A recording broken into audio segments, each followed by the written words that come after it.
Hi friends, ಎಲ್ಲರಿಗೂ ನಮಸ್ತೆ. ದುರ್ಗಾ ವಿಶ್ವಲೋಗೆ ನಿಮ್ಮೆಲ್ಲರಿಗೂ ಸ್ವಾಗತ. ಇವತ್ತಿನ ವಿಡಿಯೋದಲ್ಲಿ ಯಾವುದೋ ಲಾಗನ್ನು ಅಪ್ಲೋಡ್ ಮಾಡ್ತಾ ಇಲ್ಲ, ಒಂದು ಒಳ್ಳೆ ರೆಸಿಪಿನ ಶೇರ್ ಮಾಡ್ತಾ ಇದ್ದೀನಿ. ಏನು ರೆಸಿಪಿಯಪ್ಪ ಅದು ಅಂತ ಅಂದರೆ ಫಿಶ್ ತವಾ ಫ್ರೈ ರೆಸಿಪಿನ ಇವತ್ತಿನ ವಿಡಿಯೋದಲ್ಲಿ ಅಪ್ಲೋಡ್ ಮಾಡ್ತಾ ಇದ್ದೀನಿ.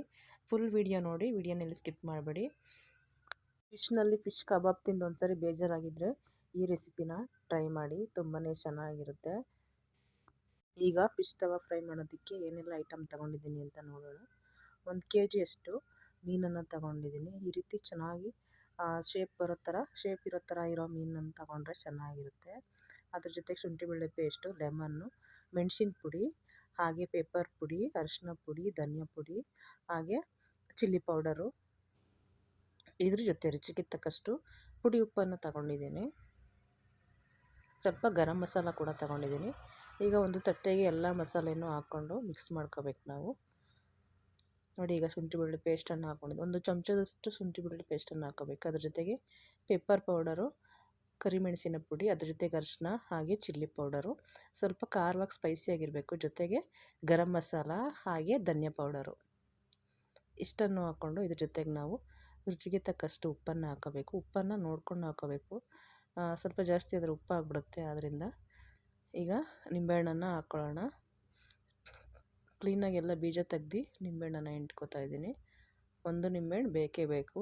2 ಹೋಳು ನಿಂಬೆಹಣ್ಣನ್ನು ಹಾಕ್ಕೊಳ್ಳೇಬೇಕು. ಇಷ್ಟು ಫಿಶ್ಗೆ. ಮನೆಯಲ್ಲಿ ಮಕ್ಕಳಿದ್ರೆ ಕೂಡ ಫಿಶ್ ತವಾ ಫ್ರೈಯನ್ನು ಮಾಡಿಕೊಡಿ, ತುಂಬ ಇಷ್ಟಪಟ್ಟು ತಿಂತಾರೆ. ಮಕ್ಕಳಿಗೆ ಹೆಚ್ಚು ಮೀನನ್ನು ಕೊಡೋದ್ರಿಂದ ಬುದ್ಧಿಶಕ್ತಿ ಕೂಡ ಚುರುಕಾಗುತ್ತೆ, ತುಂಬಾ ಒಳ್ಳೆಯದು ಕೂಡ ಬುದ್ಧಿಗೂ ಕೂಡ. ಈಗ 2 ಹೋಳಷ್ಟು ನಿಂಬೆಹಣ್ಣನ್ನು ಹಿಂಡ್ಕೊಂಡಿದ್ದೀನಿ. 1 ನಿಂಬೆಹಣ್ಣು ಸಾಕಾಗುತ್ತೆ. ಈಗ ಎಲ್ಲನೂ ಮಿಕ್ಸ್ ಮಾಡೋಣ. ಸ್ವಲ್ಪ ಇದ್ರ ಜೊತೆಗೆ ಸ್ವಲ್ಪ ನೀರನ್ನು ಕೂಡ ಹಾಕ್ಕೊಂಡು ಮಿಕ್ಸ್ ಮಾಡ್ಕೊಬೋದು. ಅಂದರೆ ಮೀನಿಗೆಲ್ಲ ಮಸಾಲೆ ಹಿಡಿಬೇಕಲ್ಲ, ಆದ್ದರಿಂದ ಸ್ವಲ್ಪ ನೀರು ಹಾಕ್ಕೊಂಡು ತೆಳ್ಳಗೆ ಕಲಿಸ್ಕೊಳ್ಳೋಣ.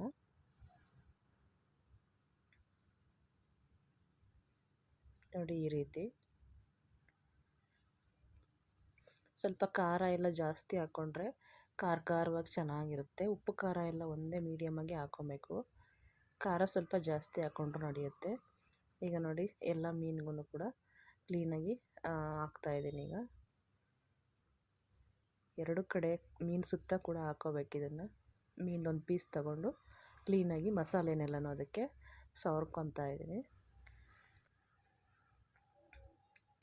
ಎಲ್ಲ ಪೀಸಿಗೂ ಕೂಡ ಇದೇ ರೀತಿ ಹಾಕ್ಕೊಬೇಕು.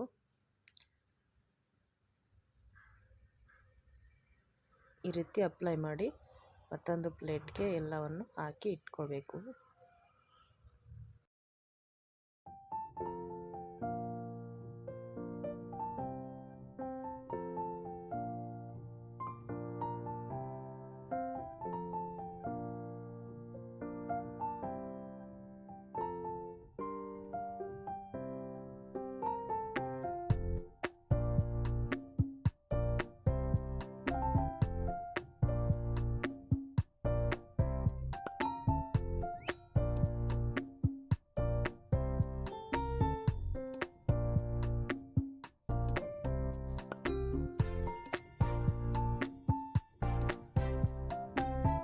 ಮಸಾಲೆನೆಲ್ಲ ಮೀನಿಗೆ ಚೆನ್ನಾಗಿ ಹಾಕೊಂಡ ನಂತರ ಇದನ್ನು ಒಂದು ಅರ್ಧ ಗಂಟೆ ಫ್ರಿಜ್ಜಲ್ಲಿ ಇಟ್ಟರು ಸ್ಟೋರ್ ಮಾಡಿಡ್ಬೋದು. ಫ್ರಿಜ್ಜಲ್ಲಿ ಇಟ್ಟರು ಸ್ವಲ್ಪ ಚೆನ್ನಾಗಿ ಮಸಾಲೆ ಎಲ್ಲ ಇರುತ್ತೆ. 1 ಅವರ್ ಈಚೆಗಡೆ ಕೂಡ ಇಟ್ಟರು ಕೂಡ ಉಪ್ಪು ಖಾರ ಎಲ್ಲ ಚೆನ್ನಾಗಿ ಎಡ್ಕೊಳುತ್ತೆ ಮೀನು. ಈಗ ತವಾವನ್ನು ಕಾಯೋದಕ್ಕೆ ಇಟ್ಟಿದ್ದೀನಿ. ನೋಡಿ, ಫ್ರಿಜ್ಜಲ್ಲಿ ಸ್ಟೋರ್ ಮಾಡ್ಕೊಂಡಿದ್ದೆ ನಾನು ಒಂದು ಅರ್ಧ ಗಂಟೆ.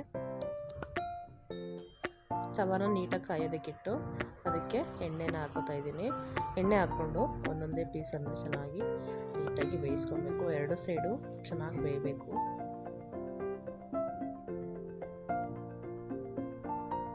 ಚೆನ್ನಾಗಿ ಮಸಾಲೆ ಎಲ್ಲ ಚೆನ್ನಾಗಿ ಕೋಟಿಂಗ್ ಆಗಿದೆ ಫಿಶ್ಗೆ. 2 ಸೈಡು ನೀಟಾಗಿ ಬೇಯಿಸ್ಕೊಬೇಕು.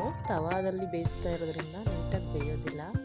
ಆದ್ದರಿಂದ 2 ಸೈಡು ಒಂದು 3 ಇಂದ 4 ಬಾರಿ ಬೇಯಿಸ್ಕೊಬೇಕು. 1 ಸೈಡು ಅಂದರೆ 1 ಸ್ಪೂನ್ ತಗೊಂಡು 2 ಸೈಡು ತಿರ್ಬಾಕಿ ಬೇಯಿಸ್ಕೊತಾ ಇರಬೇಕು. ಈಗ ಮೇಲೆ ಸ್ವಲ್ಪ ಎಣ್ಣೆನ ಅಪ್ಲೈ ಮಾಡಿದ್ರೆ ಚೆನ್ನಾಗಿ ಬೇಯುತ್ತೆ. ಈ ರೀತಿ ಆದಷ್ಟು ಸ್ವಲ್ಪ ಕಲರ್ ಚೇಂಜ್ ಆಗುವವರೆಗೂ ಬೇಯಿಸ್ಕೊಂಡ್ರೆ ಟೇಸ್ಟ್ ಆಗಿರುವಂತಹ ಫಿಶ್ ತವಾ ಫ್ರೈ ರೆಡಿ ಆಗುತ್ತೆ. ನೋಡಿ, 2 ಸೈಡು ಬೆಂದಿದೆ. ಈಗ ಫಿಶ್ ತವಾ ಫ್ರೈ ರೆಡಿಯಾಗಿದೆ. ನೋಡಿದ್ರಲ್ಲ ಫ್ರೆಂಡ್ಸ್, ಯಾವ ರೀತಿ ಫಿಶ್ ತವಾ ಫ್ರೈಯನ್ನು ಮಾಡೋದು ಈಸಿಯಾಗಿ ಅಂತ. Thank you so much. Video ನೋಡಿದ್ದಕ್ಕೆ ಧನ್ಯವಾದಗಳು. ಈ ವಿಡಿಯೋ ಯಾರಿಗೆಲ್ಲ ಇಷ್ಟ ಆಯಿತು ಪ್ಲೀಸ್ ಲೈಕ್ ಮಾಡಿ, ಶೇರ್ ಮಾಡಿ, ಕಮೆಂಟ್ ಎರಡು ಮಾಡಿ. ಸೈಡು ನೀಟಾಗಿ ಲಾಸ್ಟ್ವರೆಗೂ ವಿಡಿಯೋ ನೋಡೋದಕ್ಕೆ ಧನ್ಯವಾದಗಳು ಈ ರೀತಿ ಫ್ರೆಂಡ್ಸ್ ಫಿಶ್ ತವಾ ಎಲ್ಲರಿಗೂ. ಫ್ರೈ ರೆಡಿ ಆಗುತ್ತೆ. ಮುಂದಿನ ತುಂಬಾನೇ ವಿಡಿಯೋದಲ್ಲಿ ಚೆನ್ನಾಗಿ ಮತ್ತೆ ಟೇಸ್ಟಿ ಸಿಗೋಣ. ಬಾಯ್. ಆಗಿರುತ್ತೆ. ಕಬಾಬ್ ಗಿಂತನೂ ತುಂಬ ಸೂಪರ್ ಆಗಿರುತ್ತೆ.